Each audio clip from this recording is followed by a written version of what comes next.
nossas almas serão restauradas. Nosso versículo inicial se encontra no livro de João, capítulo 12, verso 25, Nova Versão Internacional. Aquele que ama a sua vida a perderá, ao passo que aquele que odeia a sua vida neste mundo, vejam só, a conservará para a vida eterna. Que promessa maravilhosa, né? Igreja do Senhor Jesus Cristo, povo santo, amados do Pai, mais do que vencedores, povo maravilhoso, igreja sem ruga e sem mácula, eleitos desde antes da fundação do mundo. Meus amados, mais uma vez hoje vamos falar desta grande promessa em relação à vida eterna. Ou seja, o Senhor prometeu a vida eterna para os seus filhos desde antes da fundação do mundo. E vocês viram aqui, acabamos de ler, o próprio Jesus, ainda nos dias de sua carne, né, reforçando essa promessa. Ele disse, aquele que ama a sua vida nesse mundo a perderá. Veja, amar a vida aqui tem um sentido de a pessoa valorizar mais o que é material, a pessoa não se preocupar com o que é espiritual, né? Então a pessoa valoriza mais os prazeres da vida carnal e material em detrimento das coisas espirituais, das coisas de Deus. O sentido aqui é esse. E evidentemente aqui é uma referência a quem é da perdição. Porque no fundo é isso, né? Porque nenhum filho de Deus perdeu ou perderá a vida eterna. Entende? Todos os filhos de Deus, eleitos, predestinados desde antes da fundação do mundo, já ganharam a vida eterna porque Jesus já a conquistou e ele já a deu pela graça. E nós, inclusive, que nascemos depois de a graça ter sido estabelecida, já nascemos com todas estas promessas. Por isso que aqui em nosso trabalho ministerial, nós fazemos questão de sempre afirmar que nós já nascemos com a vida eterna. Veja, eu sei que para quem vem da religião, isso é muito impactante, porque a religião se coloca como algo que vai fazer a pessoa ainda alcançar a vida eterna.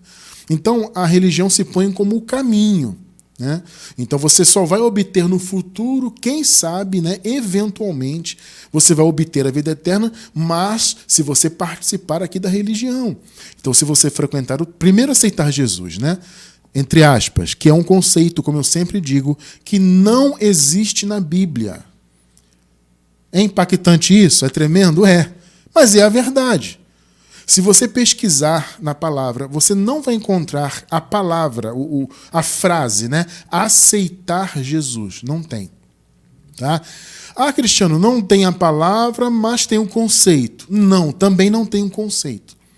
O que existe são versículos distorcidos, versículos retirados de seus respectivos contextos, né? Se você retirar algo do contexto, amado irmão, amada irmã, você pode criar qualquer coisa, qualquer raciocínio. Entende? Quando você lê os versículos dentro de seus respectivos contextos, e são diversos, como eu sempre digo aqui, né? É o contexto imediato do versículo, é o contexto daquele capítulo onde o raciocínio está sendo desenvolvido, é o contexto do livro ou epístola inteira, né? Ou inteiro, e é o contexto da Bíblia como um todo. Além disso, é o contexto temporal, que são os tempos. Por exemplo, antes da cruz, foram 2 tempos. Foi de Adão até Moisés e a partir de Moisés até a cruz. Foram 2 tempos. Ou seja, a partir de Moisés foi a partir da lei, né? Então Adão trouxe o pecado para o mundo e a lei se manifestou para ser a força do pecado. Então houve 2 tempos. Depois da cruz também 2 tempos. Na cruz a graça foi inaugurada, o caminho da graça foi inaugurado, mas houve um período de transição até a queda do templo de Jerusalém, que marcou inclusive a segunda vinda de Cristo. Veja, Jesus profetizou que em sua segunda vinda, aquele templo que estava de pé lá naquela época, Jesus disse que seria totalmente destruído. Em Mateus 24, Jesus diz isso, né? Que não ficaria pedra sobre pedra daquele templo. E foi o que aconteceu. No ano 70, o templo foi destruído, na invasão de Roma contra Jerusalém, na guerra ali dos judeus contra Roma. Então houve o cumprimento de todas as profecias e inclusive a segunda vinda de Cristo. Eu sei que é impactante, porque as pessoas esperam a segunda vinda para o futuro. Mas, gente, não haverá segunda vinda no futuro, ou no caso seria uma terceira, né? Porque alguns dizem isso. Não, de fato Jesus voltou de certa forma no ano 70, então foi um mini apocalipse. Veja só o conceito. Olha, para as pessoas negarem a verdade, gente, elas inventam cada coisa absurda, né? Então, como elas se deparam com a história que comprova o ano 70, a queda do templo, tudo que Jesus profetizou, né? O que aconteceu antes ali em Jerusalém, tudo a história comprova. Então as pessoas se deparam com essa verdade. Aí, como elas têm essa verdade escancarada, o que elas fazem? Não, mas Jesus ainda vai voltar, só que vai ser uma terceira vinda, onde haverá um terceiro templo de Jerusalém. Veja, que é eventual, tá? Podem construir ou não, ninguém sabe. Ah, mas vai haver um terceiro templo, ainda que haja.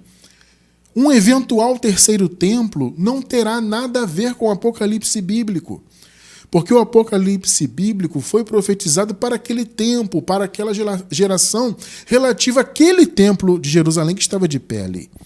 Então tudo se cumpriu. Então, gente, olha, não haverá a vinda de Jesus no futuro, nem a segunda, muito menos terceira, não tem isso aí. Irmão Cristiano, eu estou novo na graça, eu estou impactado, eu quero entender esse negócio. Eu vou deixar 2 links na descrição do vídeo, quem está assistindo a gravação no YouTube. O link do Minuto Escatológico, eu recomendo que você assista primeiro aos vídeos do Minuto Escatológico e depois também vou deixar um vídeo da escatologia geral. Quer entender isso? Então assista primeiro aos vídeos do estudo escatológico e depois você entra então na escatologia propriamente dita, tá? Então, veja, tudo já se consumou. Então, como eu estava dizendo, houve 2 tempos, da ressurreição de Jesus, morte e ressurreição, até esse famoso ano 70, onde tudo se cumpriu, e do ano 70 em diante, com a graça totalmente estabelecida, ou seja, as promessas todas entregues, tudo consumado. Obviamente eu, minha esposa, vocês, todos nós, nascemos muito depois do ano 70, ou seja, nascemos muitos anos depois, séculos depois, da consumação de todas as coisas. Então já nascemos, gente, com todas as promessas, com tudo já consumado.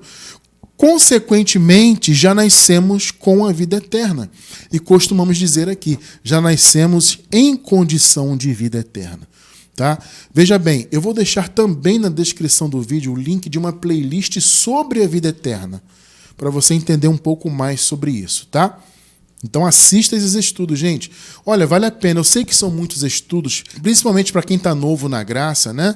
Está chegando agora. Eu sei que a vida é corrida, a gente trabalha muito, tudo bem. Mas, gente, separa um tempo, invista esse tempo. Sabe, deixa de assistir a um Netflix aí de vez em quando.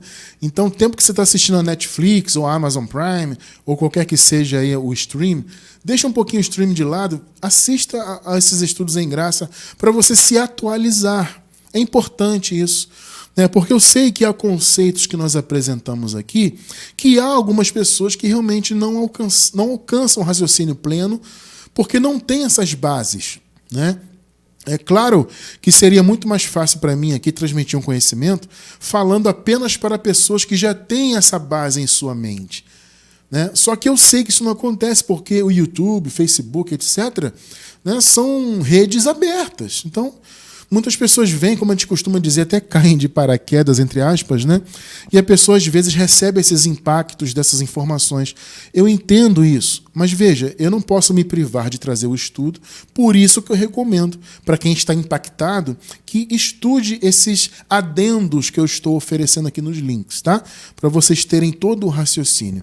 Vale a pena estudar a graça. É uma libertação maravilhosa. É a graça juntamente com o raciocínio da escatologia consumada. Tá? Então, abençoados, há todo esse contexto, né? Voltando ao que eu estava dizendo, há todo esse contexto. Então, esses 2 tempos, como eu falei agora há pouco, antes da cruz, e os 2 tempos depois da cruz. Nós temos que levar todos esses contextos em conta para que possamos interpretar a palavra. Tá? Então, o que o sistema religioso faz? Eles distorcem, retirando do contexto certas passagens. Né? Então, eles inventaram aceitar Jesus, que não existe, como eu falei.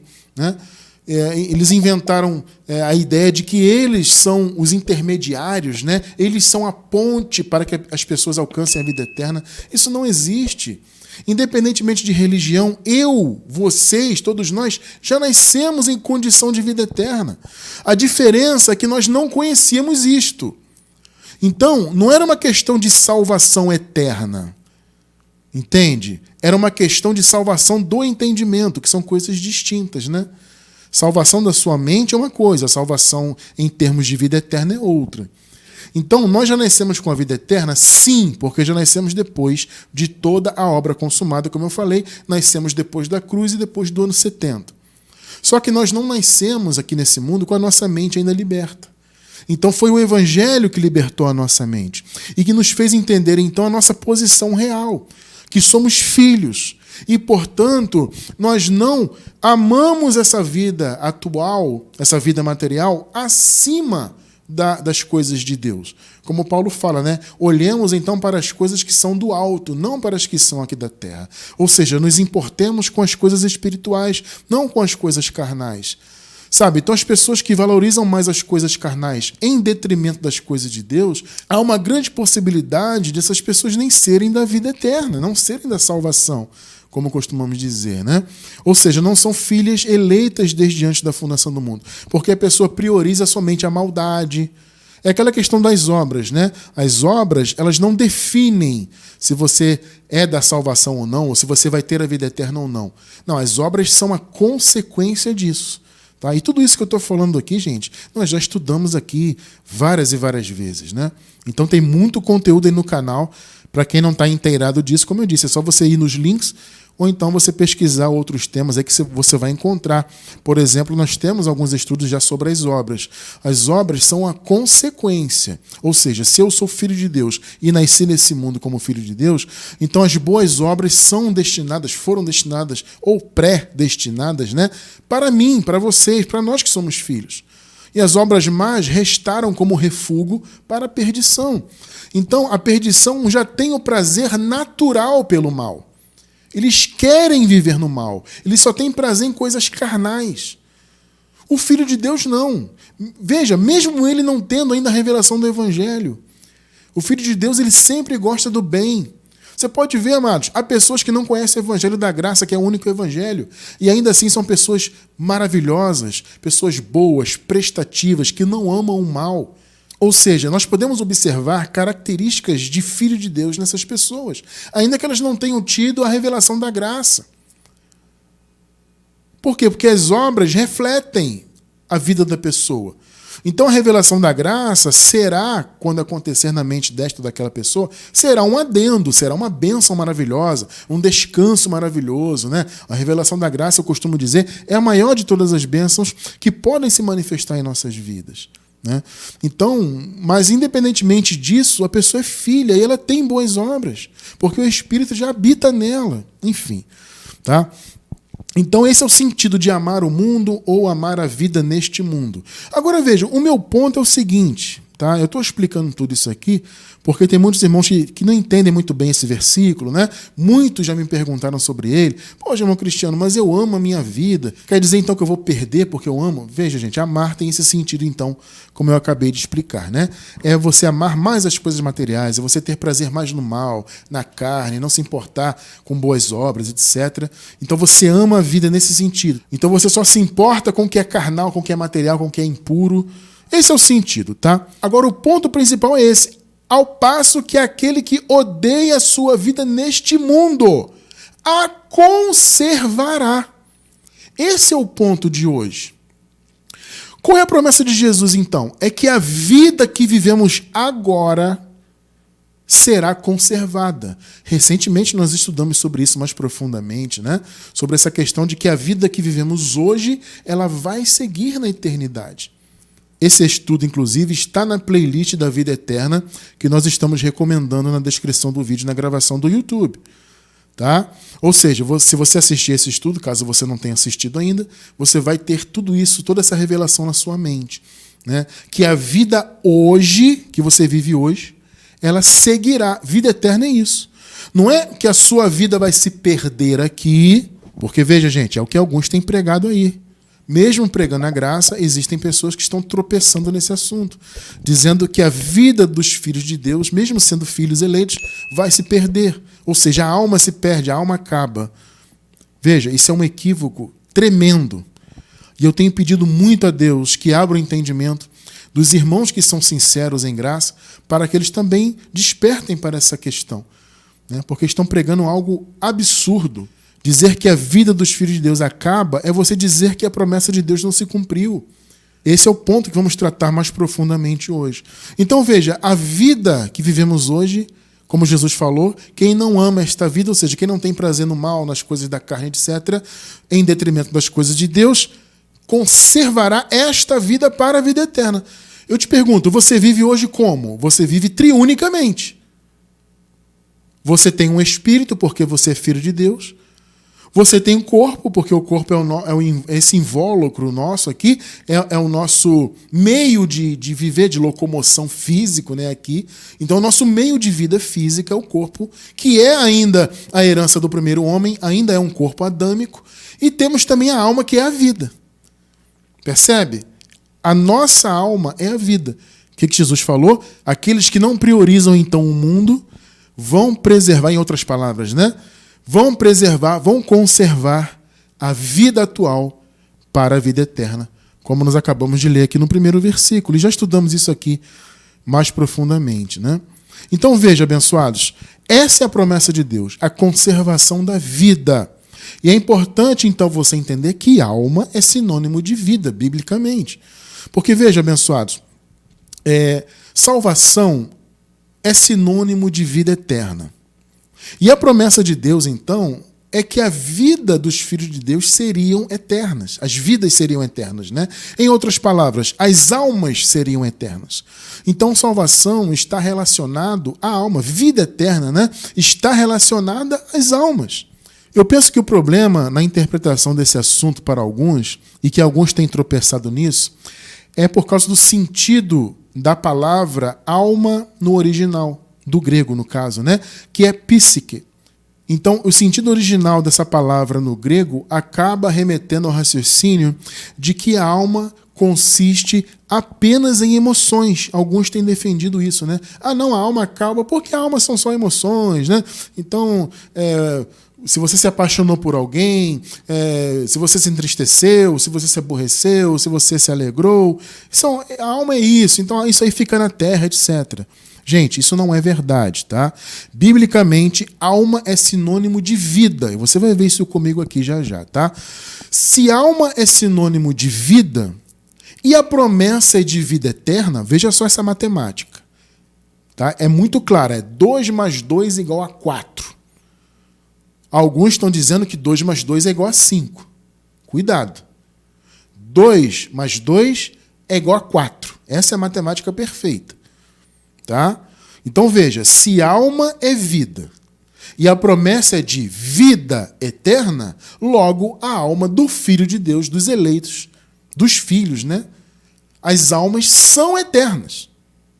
Vida eterna, alma eterna. Biblicamente, alma é vida. Mas como eu falei, existe essa questão da psique, né? Você ouve a palavra psique, logo você pensa em mente, né?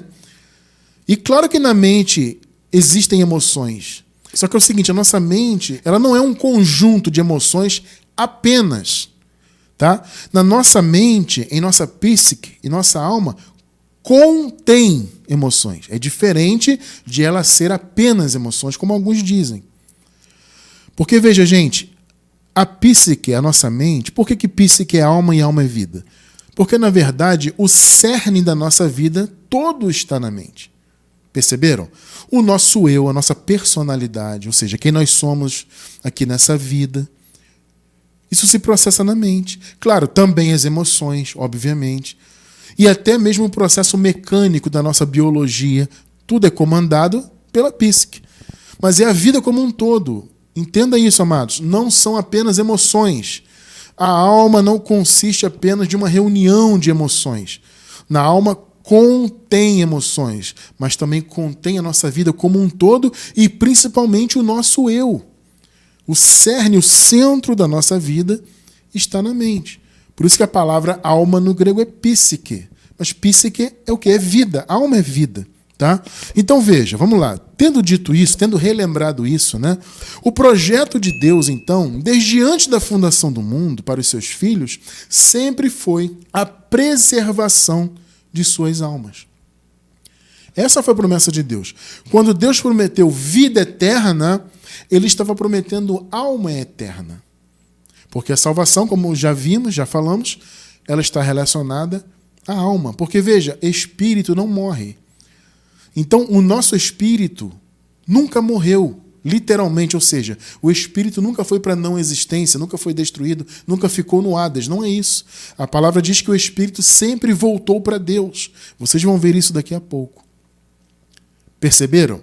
Então, o espírito, uma vez que a pessoa morria aqui antes da segunda vinda de Cristo, até, não só antes da cruz, né? A pessoa morria, o espírito voltava para Deus. O corpo ia para o pó e a alma, consequentemente, também.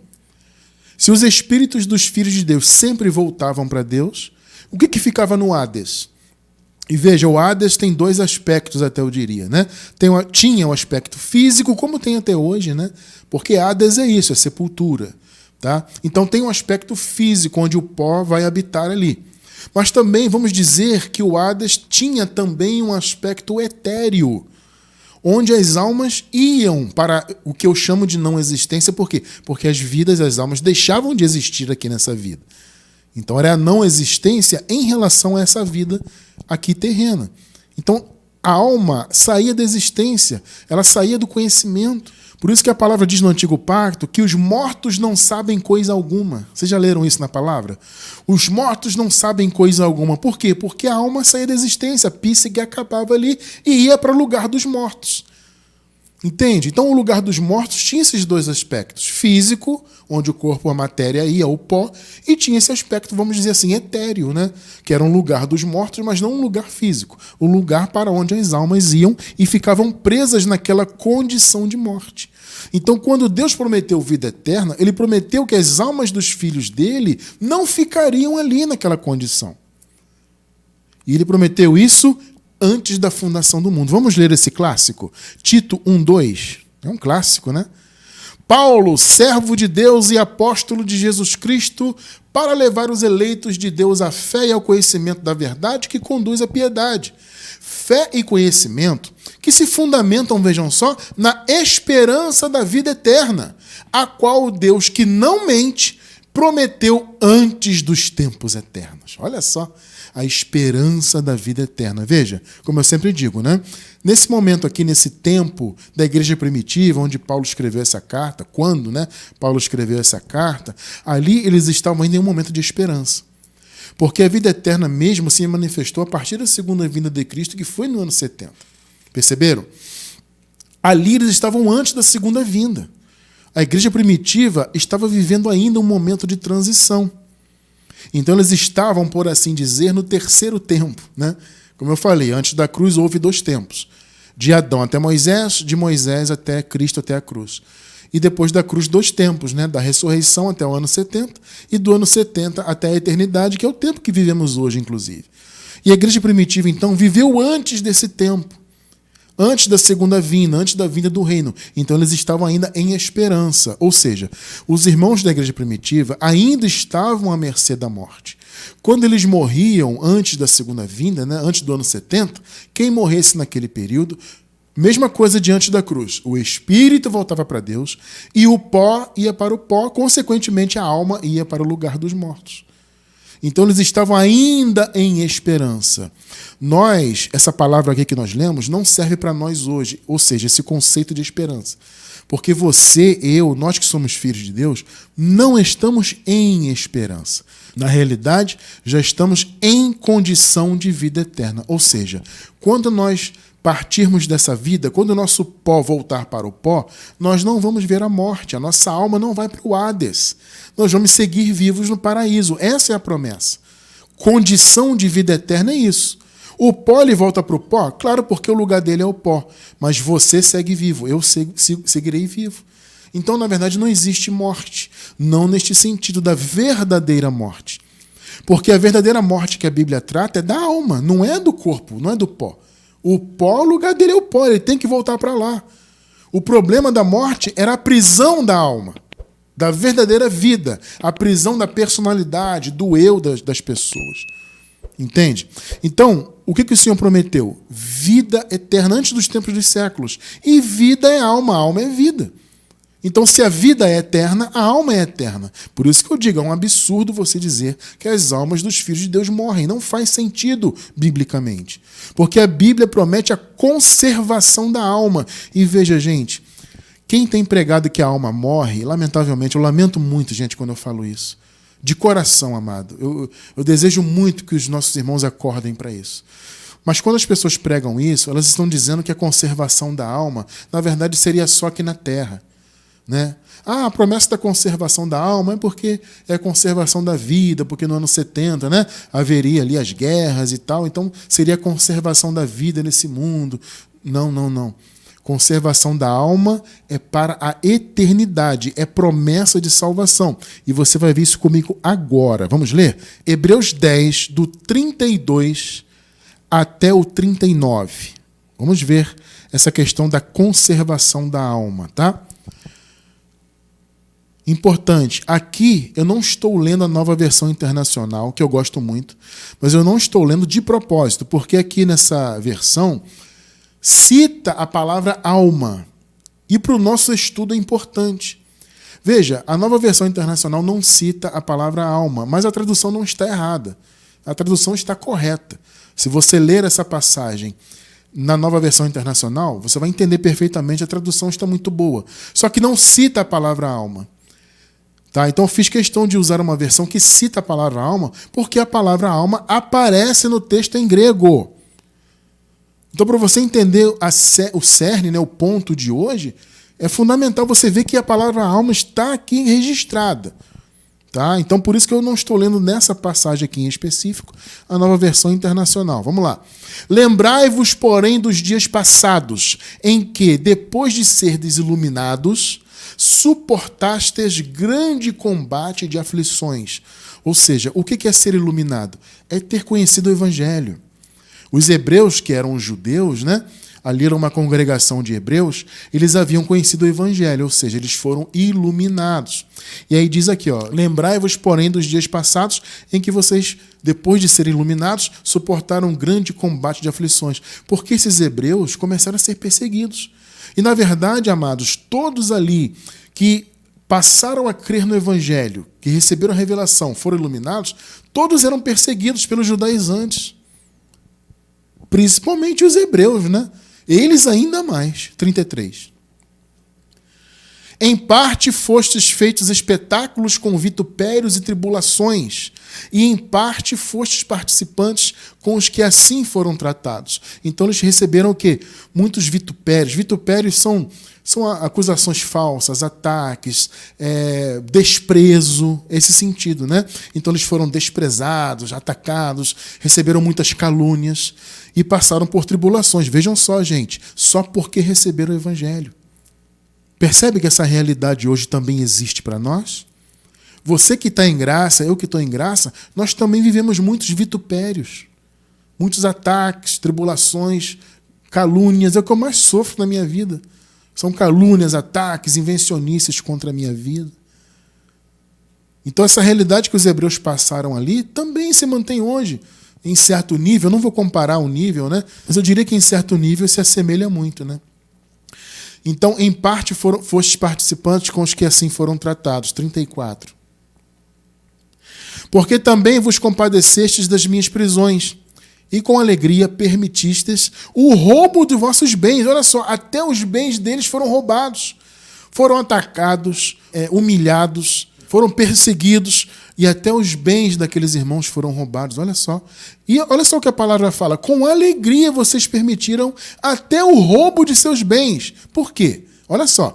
Sabendo que em vós mesmos, atenção, gente, tendes nos céus. Olha só. A promessa aqui é o quê? É salvação. É vida eterna. Porque vida eterna se vive no céu. Então eles tinham a esperança, porque ainda era um momento de esperança, como eu falei agora há pouco, né? No céu. Então, sabendo que em vós mesmos tendes nos céus uma possessão melhor e permanente. Ou seja, o que vocês têm no céu não se compara com isso aqui. Por isso que, com certeza, até mesmo os seus bens foram roubados, mas vocês receberam isso com alegria, porque vocês sabem que nos céus estão guardadas coisas maravilhosas para vocês. Que coisa tremenda, né? Que palavra, né? Mas é bom você ressaltar isso aqui no versículo 34, para você entender que o contexto está falando do céu. Então não é conservação da alma aqui nessa terra. É uma promessa para o céu. Tá? Vamos lá, vamos continuar que você vai entender mais ainda. 35 e 36. Não rejeitais, pois, a vossa confiança, que tem grande e avultado galardão, porque necessitais de paciência. Por quê, gente? Porque eles estavam sendo perseguidos, estavam sofrendo. Né? Eles sabiam que Jesus estava próximo de voltar, mas não era tão próximo assim. Ainda havia ali bons anos até chegar o ano 70. E eles não sabiam, né? Ninguém sabia exatamente quando seria. Então eles estavam sofrendo muitas coisas, perseguições, até os bens deles haviam sido roubados. Então por isso que a palavra aqui está dando uma palavra de exortação, né, de ânimo para eles. Olha, vocês necessitam de paciência para que depois de haver desfeito a vontade de Deus, possais alcançar a promessa. Que promessa? A vida eterna. Você vai ver. É a promessa que nós acabamos de ler, que Paulo disse que o Senhor Deus fez antes da fundação do mundo. Por isso que no contexto ele cita o que eles esperavam no céu, o que os aguardava nos céus, perceberam? Era a promessa. Irmão Cristiano, que promessa era essa? Nós acabamos de ler lá em Tito. A vida eterna que havia sido prometida desde antes da fundação do mundo. Tá? 37 e 38, né? Isso. Porque ainda um pouquinho de tempo e o que há de vir virá e não tardará. Estão notando que não faz sentido dizer que Jesus ainda vai voltar? Olha a promessa aqui. Um pouquinho de tempo. Ora, em relação a séculos, o que eles ali tinham que esperar era um pouquinho de tempo. Como eu disse, eles não sabiam exatamente quando seria, mas eles sabiam que seria ainda naquela geração. Até porque o próprio Jesus já havia profetizado isso. Então quem diz que Jesus vai voltar ainda, meu Deus do céu, irmão. Que promessa é essa que ele vai voltar ainda? Se a palavra diz não tardará. Não tardará 2000 anos, não é não tardará hoje. Bom, muito bem. Porque ainda um pouquinho de tempo e o que há de vir virá e não tardará. Mas o justo viverá pela fé. E se ele recuar, a minha alma não tem prazer nele. Olha que coisa, né? Agora observe o 39, que é a chave de tudo aqui. Nós, porém, não somos daqueles que se retiram ou retrocedem, em algumas versões, para a perdição, mas daqueles que creem, para quê? Para a conservação da alma. Observem que há duas sementes no mundo, né? Os da salvação e os da perdição, né? Os da vida eterna e os da destruição eterna. Observem que aqui essas duas condições se contrapõem. Só que aqui o texto chama salvação de conservação da alma. Mas observe, a conservação da alma está se opondo à perdição. Perceberam? Então, quem era filho da perdição, que não seria salvo de modo algum, pertencia à perdição, que no texto em grego significa destruição. E aqueles que creem para a conservação da alma. Agora observe, não é conservação da alma nessa vida terrena. É conservação da alma para a eternidade. Porque vocês viram que o texto cita a promessa. Mais uma vez, que promessa, irmão Cristiano? A vida eterna que foi prometida desde antes da fundação do mundo. Por isso que no contexto, o texto cita inclusive a esperança que eles tinham nos céus. Então, gente, conservação da alma aqui é sinônimo de salvação. Pode notar que se opõe perdição de um lado, conservação da alma de outro. Ou seja, conservação da alma aqui nesse texto é sinônimo de salvação, de vida eterna. Tá? Então, antes da segunda vinda de Cristo, as almas de todos iam para a morte. De todos. Mas para os filhos da salvação, ou seja, aqueles que seriam conservados, né? Aqueles que teriam essa vida aqui também na eternidade, havia a promessa de que eles voltariam a viver. A promessa da ressurreição. O que é a ressurreição, cristiano? Nada mais é do que a alma voltar a viver. Vocês podem notar que a ressurreição de Jesus consistiu em quê? Além de o seu corpo ter saído do pó, porque havia uma promessa de que o corpo de Jesus não seria deteriorado, já estudamos isso aqui também algumas vezes, né? Havia essa promessa de que o corpo de Jesus não passaria pela decomposição. Então, neste sentido, a ressurreição de Jesus foi uma exceção, apenas no que tange ao corpo. Tá? Só que o que diz o texto? Que a alma de Jesus saiu da tumba, saiu da sepultura. Então, o corpo físico dele saiu da sepultura no sentido físico e a alma saiu da sepultura nesse lugar que eu digo que é um lugar etéreo, né? Um lugar onde as almas iam, que, claro, não era um lugar físico. O corpo de Jesus, então, a matéria dele, o pó, saiu da tumba fisicamente e a alma saiu do Hades. Perceberam? Que é esse lugar dos mortos que eu falei. Então, ressurreição, vida eterna, consiste nisso. Na alma sair da morte e vir para a vida. No nosso caso, como já estudamos aqui também, nós nunca passaremos por uma ressurreição. Interessante, né?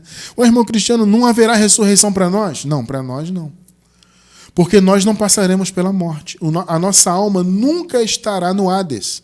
O nosso corpo, sim, ele vai para a sepultura física. Porque, repito, o lugar do pó é o pó. Ponto final.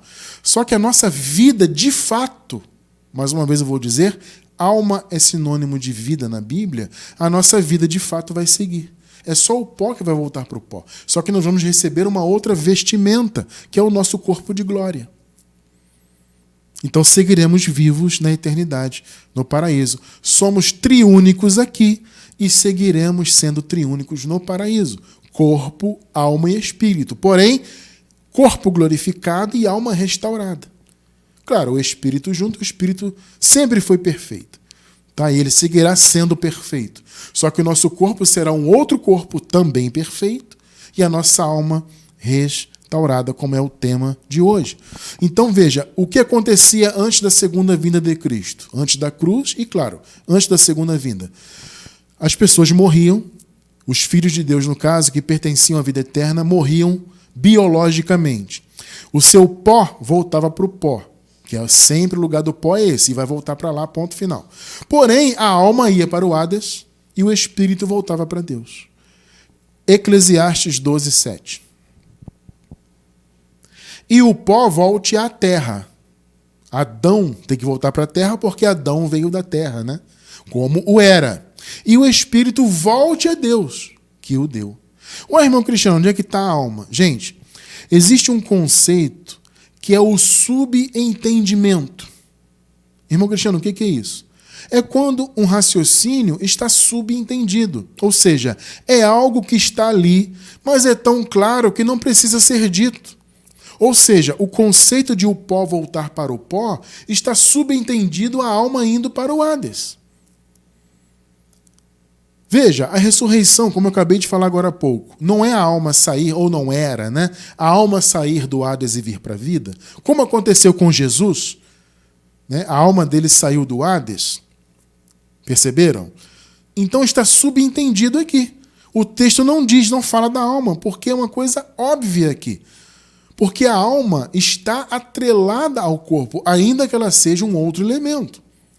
Mas ela está atrelada ao corpo. No caso, atualmente, a nossa alma está atrelada a este corpo adâmico. Mas, após este corpo voltar para o pó, a nossa alma seguirá viva, porém atrelada a um novo corpo. Então está subentendido aqui, se o corpo voltava para o pó, naquele tempo antes da cruz, a alma também morria. Por quê? Porque a vida eterna ainda não havia sido estabelecida. Entende? Então a alma é um elemento diferente do corpo, assim como ela é do espírito também. Tanto que vocês podem observar na carta aos Hebreus, faz uma referência onde a palavra de Deus penetra, diz que a palavra penetra na divisão da alma e do espírito. Então são coisas distintas. Então, corpo, alma e espírito é uma triunidade. São elementos distintos que compõem os filhos de Deus. Então aqui o texto não cita literalmente a alma, porque está subentendido. Então o corpo voltou para o pó, naturalmente a alma que estava atrelada àquele corpo ia para o Hades. Perceberam, né? Fica a pergunta então, se a carne ia para o pó, como acabamos de ler, e o espírito voltava para Deus, o que ressuscitou no ano 70? Veja, o espírito já havia voltado para Deus. Então, não foi o espírito que ressuscitou. Perceberam o ponto? Desde antes da cruz, o espírito voltava para Deus. Você acabou de ler comigo no livro de Eclesiastes, em Antigo Pacto. Então, o espírito voltou para Deus e o corpo foi para o pó. O que restou, então, para ressuscitar, já que o pó não volta à vida? Uma vez que o pó vai para o pó, ele se torna pó para sempre. Mas e a alma? Perceberam? O que voltava à vida era a alma. Por isso que a alma de Jesus saiu da tumba. Assim como as almas dos filhos de Deus saíram do Hades no ano 70. Perceberam, né? Por isso que ali, naquele tempo, eles ainda estavam à mercê da morte. A morte ainda iria acabar. Ou seja, Jesus já havia vencido a morte para ele mesmo, né? Só que a morte ainda estava em vigor para os demais irmãos, até o ano 70. Por isso Paulo escreveu isso aqui, 1 Coríntios 15, 26. O último inimigo a ser destruído é a morte. Então, era o último inimigo que cairia por terra na segunda vinda de Cristo. E foi o que aconteceu. Então, vocês perceberam, amados, que alma é vida? Conservação da alma é conservação da vida para a eternidade. Como Jesus falou, aqueles que não amam a sua vida nesse mundo, ou seja, aqueles que são espirituais, aqueles que são de Deus e que amam as coisas de Deus, eles vão conservar essa vida atual para a vida eterna. Não é promessa minha. Não sou eu que estou inventando doutrina. Eu li na palavra. É promessa do próprio Senhor. Então, conservação da alma não é simplesmente a vida ser conservada aqui até um certo tempo. Eles venceram o ano 70 e a vida foi conservada. Não. Eles estavam aguardando a promessa. Vocês viram no contexto. E aí você vai lá no contexto de Tito. Que promessa? Vida eterna. O Senhor prometeu antes da fundação do mundo. Então, conservação da alma ali no texto se opõe à perdição. Perdição era para quem era da perdição. E conservação da alma, ou seja, vida eterna, para quem era da vida eterna. Vocês estão percebendo? Aí você vai dizer assim, tudo bem, irmão Cristiano, já entendi isso aí. De fato, salvação, vida eterna, tem a ver com a alma. Foram as almas que ressuscitaram no ano 70, já que os espíritos já estavam com Deus. Eu entendi tudo isso. Mas e aí, irmão Cristiano, como é que faz? Como é que a nossa alma vai para o paraíso? Se a nossa alma, como você mesmo disse, contém sentimentos. Né? É uma coisa que muitos nos perguntam. Tudo bem, irmão Cristiano, vida eterna tem a ver com a alma, já entendi isso. Mas e aí? E as minhas tristezas? E aquele irmão que me aborreci com ele, aquela pessoa, sei lá, que eu me aborreci com ela, ou, sei lá, minha esposa, eu me divorciei, e aí, lá no paraíso eu vou ficar aborrecido com ela que a gente se divorciou aqui? E a minha tristeza e angústia, aquela dor que eu senti? Gente, por isso que existe na palavra a promessa da restauração das almas dos filhos de Deus. É evidente que a sua alma vai para o paraíso, mas ela não vai com a carga emocional dessa vida. Porque a carga emocional dessa vida vem eminentemente da carne. Perceberam? Então, há uma promessa de restauração do nosso eu. Lá no paraíso vai continuar sendo você, eu, o nosso eu, a nossa personalidade. Porém, é uma outra condição, com um corpo perfeito de glória e a alma totalmente restaurada das coisas más desse mundo. Amado irmão, que dificuldade que há de entender isso. Amados, há uma dificuldade tão grande de entender isso. Meu irmão, será que você não entende que Deus é poderoso para restaurar a sua alma? Será que você precisa dizer que a alma morre? Porque eu acredito que o fundamento é esse, né? Que as pessoas têm esse raciocínio, a alma são emoções. Não, na alma contém emoções. Aí as pessoas raciocinam, irmão, se a alma tem emoções, e aqui nós estamos recheados de emoções negativas, de coisas da carne, etc., então a alma morre e acaba. Não! O que acabam são os maus sentimentos da carne. Por quê? Porque a alma será restaurada. Vamos ver a promessa? Salmos 23, versículo 3. Olha só. Refrigera a minha alma. Veja, gente, meu Cristiano, esta é uma promessa para essa vida. Não. Veja, até existem aspectos dessa palavra profética do salmista que se manifestam nessa vida, obviamente. Por exemplo, a revelação da graça, claro, ela traz um refrigério para as nossas almas, né? Então, eu acredito que a gente experimenta um pouco desse refrigério, dessa restauração da alma, quando nós conhecemos o verdadeiro evangelho. É claro que há um aspecto que se manifesta aqui nessa vida. Mas essa promessa aqui dos Salmos é uma promessa para a eternidade.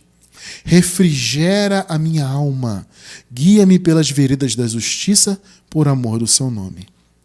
A palavra refrigera vem do hebraico yeshovev. Essa palavra significa restauração. Perceberam? Então, refrigera a minha alma é restaura a minha alma. E um detalhe importante, essa palavra yeshovev, ela está acompanhada de um prefixo que aponta para o futuro. Então, uma tradução mais correta aqui seria o seguinte: restaurará a minha alma. Note que é uma promessa do reino de Deus. Existe mais ainda uma informação nessa palavra que ela aponta para a ação de um terceiro, ou seja, no caso do contexto, esse terceiro aqui seria o pastor, porque no primeiro versículo diz: o Senhor é o meu pastor. Tá? Então, Yeshovev é isso, o pastor restaurará a minha alma. Em outras palavras, é isso. Olha que promessa. Então, essa promessa, vou repetir, ela se manifesta nessa vida? Eu acredito que sim, a partir do momento que o Evangelho da Graça nos é revelado. O Evangelho, ele já é algo maravilhoso do reino, né? É um alimento perfeito e que, claro, ele refrigera as nossas almas. Mas aqui é algo muito mais profundo, porque se refere à restauração que o pastor fará na eternidade. É uma promessa para a eternidade. Veja, o contexto nos mostra isso. Salmos 23, agora o versículo 6. Certamente que a bondade e a misericórdia me seguirão todos os dias da minha vida. Ora, se a minha vida é eterna, todos os dias é a eternidade. E habitarei, olha só, na casa do Senhor por longos dias. A palavra longos no hebraico é a palavra leorer. Essa palavra significa eternidade, ou pode ser traduzida por eternidade. Então, longos dias é o quê? Leorer, no hebraico. Eternidade. Então, eu habitarei na casa do Senhor para sempre. A casa do Senhor aqui é o reino de Deus, amados. Então, o que o salmista está profetizando? Estava profetizando ali, né? Que a bondade do Senhor seria para sempre, todos os dias da minha vida. Ora, a vida do Filho de Deus é para sempre. Então, a misericórdia é eterna. E eu habitarei, então, no paraíso, que é a casa do Senhor, a casa de Deus, para todo sempre. Então, ali no paraíso, com as misericórdias do Senhor, as nossas almas passarão por essa restauração que vocês acabaram de ler conosco aqui. O refrigério é a restauração das almas. Então, veja, amado, a sua tristeza, a angústia que você passou, etc. Irmão Cristiano, eu me divorciei, fiquei muito triste. Eu briguei com fulano. Eu me entristeci. Tudo isso cai por terra. Isso é uma coisa apenas terrena da carne. E veja, carne e sangue não adentram o reino de Deus. Irmão Cristiano, mas isso tem um sentido físico, né? Que a matéria adâmica não pode adentrar o paraíso. Sim, o sentido é físico. Mas veja, nós podemos estender esse sentido para tudo que a carne fornece para a alma. Então, quando Paulo falou da carne que não adentra o paraíso, não herda, né, o reino de Deus, claro que ele está falando no sentido físico, até porque o contexto ali é esse. Só que você pode estender, porque, veja, carne e sangue não adentrar o paraíso também se refere àquilo que a carne e o sangue proporciona. O mal que vem da carne e do sangue não entra no paraíso. 1 Coríntios 15, 50. Irmãos, eu declaro a vocês que carne e sangue não podem herdar o reino de Deus. Nem o que é perecível pode herdar o imperecível. Então a carne não adentra, não só fisicamente, né? Porque sabemos que o reino de Deus ele é um território, né? Só que a carne e o sangue, Adão, não pode adentrar aquele território. Só que o sentido aqui é mais do que físico. A carne não pode adentrar, mas tudo que vem dela também não adentra. Então, quando essa vida biológica acabar e a nossa alma for habitar em um novo corpo, lá no paraíso, ela será restaurada de tudo o que houve aqui nesse mundo. Ou seja, não haverá lágrimas. Olha a promessa, Isaías 25, 6 até o 8. Neste monte o Senhor dos Exércitos preparará um farto banquete para todos os povos. Que coisa linda, né? Veja, não só para os judeus, hein? Para todos. Um banquete de vinho envelhecido, que é o melhor vinho, né? Com carnes suculentas e o melhor vinho. Que coisa linda, né? 7.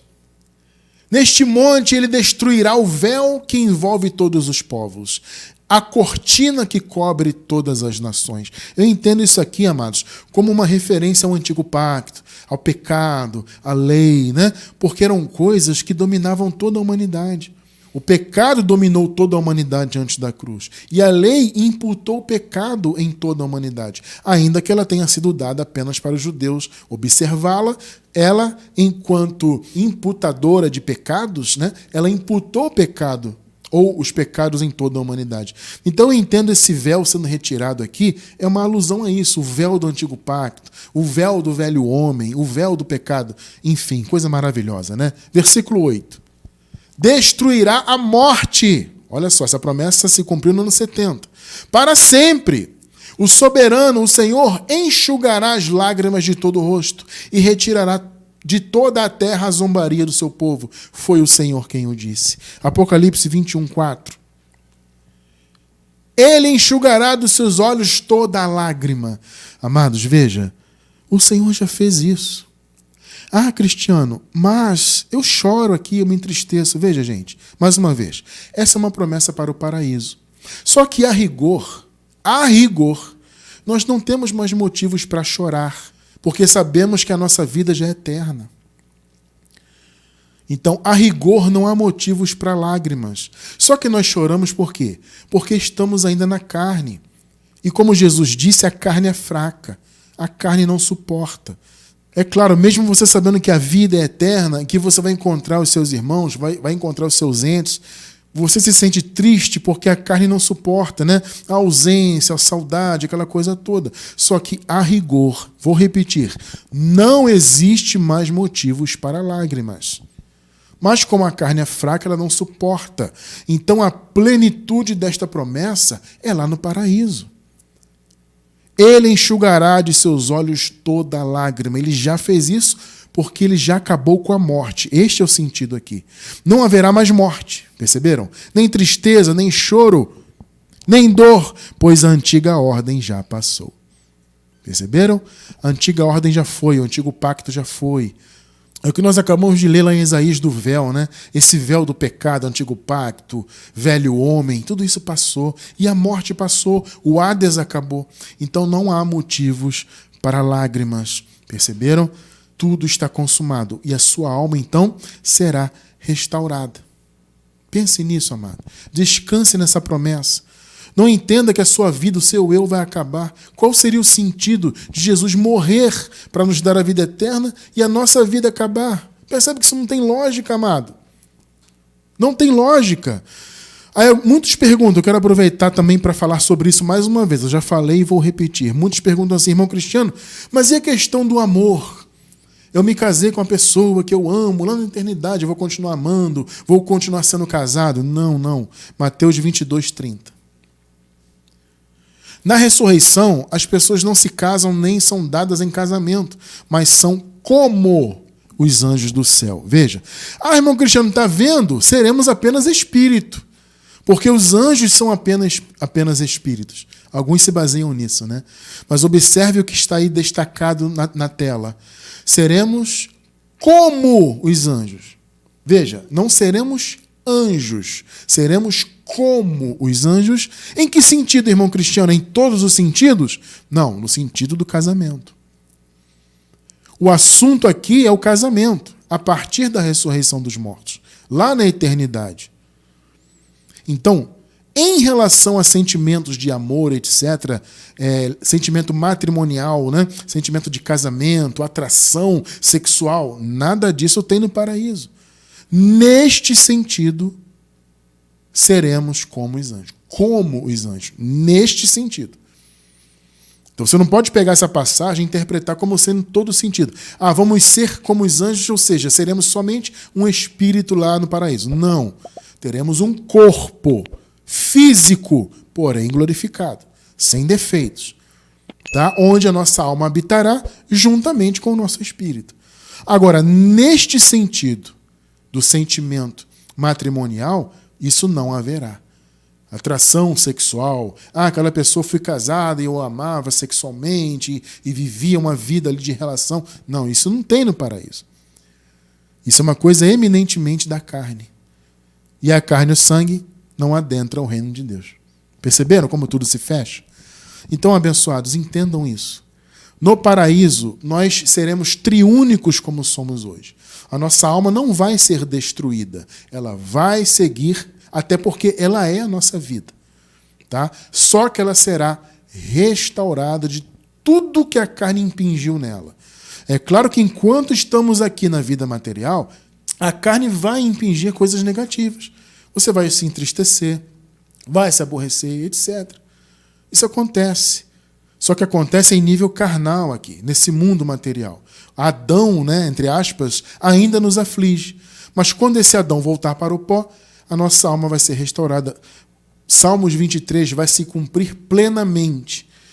Salmo 23 já está cumprido em parte, como eu falei. Mas vai se cumprir plenamente quando tudo que a carne impingiu em nossas almas será destruído e a nossa alma seguirá viva e pura e perfeita no paraíso, assim como o nosso corpo será e assim como o nosso espírito já é, para a glória de Deus. Eu quero encerrar com João 3,16. Porque Deus tanto amou o mundo que deu seu Filho unigênito para que todo o que nele crer não pereça. Irmão cristiano, quem são os que nele crê? São os eleitos, os filhos que já nasceram com a capacidade de crer, né? O crer, no caso aqui, é uma consequência de a pessoa ser filha, tá? Para que todo aquele que nele crer não pereça. Perceberam? Todo aquele que nele crê são os filhos de Deus, que têm a capacidade para crer nele. A promessa de não perecimento. Então eu não posso pregar que a alma do Filho de Deus perecerá. Isso é um equívoco. A nossa alma é eterna porque a vida é eterna. Então esta é a promessa. Deus enviou o seu Filho. Em outras palavras, ele se manifestou como Filho. Sabemos isto hoje por revelação, graças a Deus, né? Para que todo aquele que crê, todo aquele que é filho, não pereça, mas tenha a vida eterna. Nós já temos a vida eterna. Já nascemos em condição de vida eterna. Estamos cumprindo aqui o propósito de Deus, porque se nós nascemos aqui é porque este era o propósito do Senhor. Estamos cumprindo aqui, né, o que Deus determinou, mas o Senhor tem para nós um grande tesouro no paraíso. Deus tem para nós algo que os nossos olhos jamais viram, mas verão. E que nós já temos tudo em nosso espírito. E que se manifestará a partir do momento que o pó voltar para o pó. A sua alma será restaurada de tudo que a carne impingiu nela. Isso para a honra e glória do Senhor. Amados, já somos no espírito. Mas eu digo, seremos no paraíso perfeitos, assim como já somos no Espírito. Louvado seja Deus por isso.